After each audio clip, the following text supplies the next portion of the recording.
All right, Chrysler 300. It's a 2013. It's all-wheel drive. I don't know if that matters. It's got the hemi.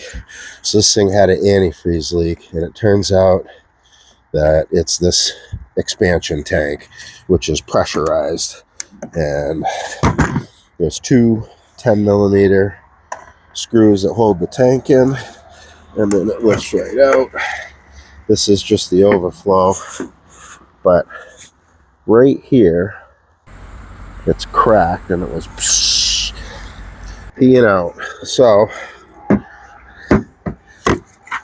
there's a little boot that fits on there, and there's a hose on this side.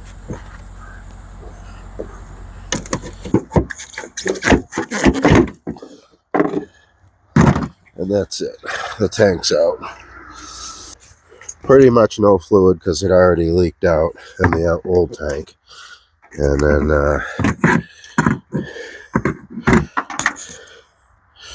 where's that? I put that boot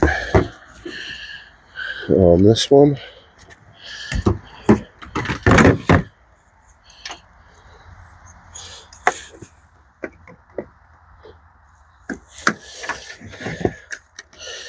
Squeeze that hose.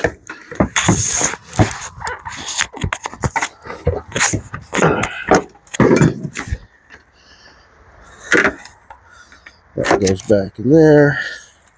This goes on there.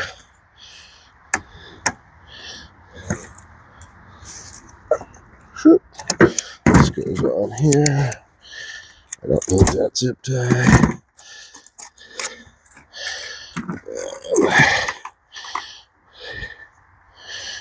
There's our two 10mm.